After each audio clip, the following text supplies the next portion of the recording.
Et bonjour à tous, aujourd'hui je vous propose d'analyser en détail les mimiques afin de vous permettre de mieux maîtriser vos combats contre cette monstruosité dans Donjons & Dragons 5ème édition et Baldur's Gate 3. Mais qu'est-ce qu'une mimique? Imaginez un coffre banal en bois qui vous semble rempli de trésors. Au moment de l'ouvrir, des yeux maléfiques, une immense bouche remplie de dents acérées prêtes à vous déchiqueter et des pseudopodes collants vous agrippant pour vous empêcher de fuir. Qui est pris pour butin celui qui pensait acquérir une richesse? Certaines rumeurs évoquent que les mimiques peuvent revêtir différentes formes d'objets en modifiant la pigmentation de leur peau dans l'objectif d'attirer une proie à dévorer. Solitaires, elles ne sont pas pour autant dénuées d'intelligence, au contraire. Il sera parfois plus futé de votre part de négocier votre vie par l'échange de victuailles. Aventuriers peu expérimentés, la prochaine fois que vous verrez un tabouret de libre à la taverne, prenez bien le temps de l'analyser pour ne pas finir dans l'estomac d'une mimique trop bien cachée. Parlons de ces statistiques. Dans Donjons & Dragons 5ème édition et Baldur's Gate 3, la robustesse et la solidité des mimiques sont représentées par des valeurs de force et de constitution élevées, à savoir 17 et 15, lui permettant d'avoir 52 points de vie. Leur difficulté de se mouvoir et leur habilité de camouflage se traduit par une valeur de dextérité moyenne de 12, leur octroyant une classe d'armure ou CA de 12. La mimique dispose de sens aiguisés pour détecter ses proies, ce qui se traduit par une valeur de sagesse moyenne de 13. Enfin, même si elle dispose d'une intelligence primaire lui permettant de négocier, la mimique ne brillera pas par celle-ci et ne sera pas parmi les plus agréables compagnies, qui se représentera par une valeur de charisme de 8 et d'intelligence de 5. Les mimiques ne disposent pas d'une grande habilité à se mouvoir et ne peuvent se déplacer que de 4,5 mètres par tour. Pour finir ces statistiques, sachez qu'elle fait partie de la catégorie de monstruosité, alliée de taille M donc moyenne, sera de facteur de puissance 2, signifiant qu'il sera une rencontre de difficulté moyenne pour un groupe d'aventuriers de niveau 2, et disposera d'une immunité à l'état ATR et aux dégâts de poison, mais également pour Baldur's Gate 3 de résistance aux dégâts perforants, tranchants et contendants. A-t-elle des capacités spécifiques? La mimique dispose de deux actions dans Donjons & Dragons 5ème édition. Leur morsure ayant une allonge de 1m50 donc du corps à corps, un bonus pour toucher 2+5, et infligeant 1d8+3 de dégâts perforants, ainsi que 1d8 de dégâts d'acide. Une attaque de pseudopode ayant une allonge de 1m50 donc du corps à corps, un bonus pour toucher 2+5 et infligeant 1d8+3 de dégâts contendants, et ayant l'attribut collant pour lequel nous reviendrons plus tard. Dans Baldur's Gate 3, il disposera d'une version plus faible de la morsure, mais également d'une deuxième action.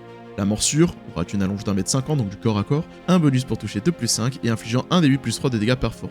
Et enfin, le coup de pseudopode, ayant 6 mètres de portée, un bonus pour toucher 2+5 et infligeant 2d6+3 de dégâts d'acide et attirant la cible vers la mimique.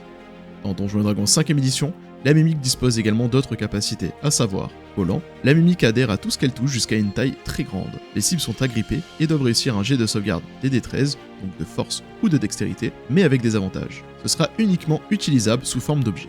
Lutteur, la mimique a un avantage au jet d'attaque effectué contre une créature qu'elle agrippe.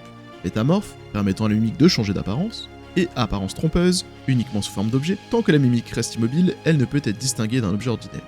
Ce sont ces capacités supplémentaires, à savoir collant et lutteur, qui expliquent pourquoi la version de Baldur's Gate 3 dispose de résistance supplémentaire.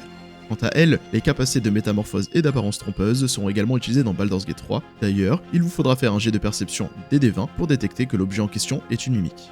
Mais quelle stratégie adopter contre elle? La mimique aura tendance à se vous sauter dessus dès que possible pour vous dévorer et rester au corps à corps à tout prix. Dans Donjons & Dragons 5ème édition, c'est justement le but de son attaque de pseudopode ayant l'attribut collant pour dévorer le premier aventurier trop cupide. Mettez donc tout en œuvre pour permettre à ce personnage de s'extirper de sa zone de corps à corps afin de lui éviter la mort. Essayez donc le plus possible de vous éloigner d'elle, ayant une faible mobilité, elle aura du mal à vous rattraper. Privilégiez donc les attaques à distance. Dans Baldur's Gate 3, n'oubliez pas également de casser les lignes de vue pour éviter qu'elle vous touche avec son pseudopode ayant une portée de 6 mètres. Enfin, des sorts comme le fouet de Tasha ou force fantasmagophorique peuvent facilement le toucher et le blesser, car ils lui demanderont un jet de sauvegarde intelligence pour l'éviter. D'autres sur la sagesse peuvent également être très puissants, comme Murmure dissonant, pouvant facilement causer de grands dommages et contraindre son déplacement. En conclusion, la mimique est une des plus grandes craintes des aventuriers débutants. Rien de plus cruel que de croire recevoir une récompense et de finir dans le ventre de son butin. Sachez que le supplément Le Chaudron des Merveilles de Tasha ajoute la notion de colonie de mimiques permettant à ce monstre normalement solitaire de se regrouper pour former de plus gros objets comme des bâtiments, de quoi dévorer des nations entières. Et voilà, j'espère que cette vidéo vous aura été utile. Si c'est le cas, n'hésitez pas à vous abonner et à aimer la vidéo. La mimique n'a maintenant plus aucun secret pour vous.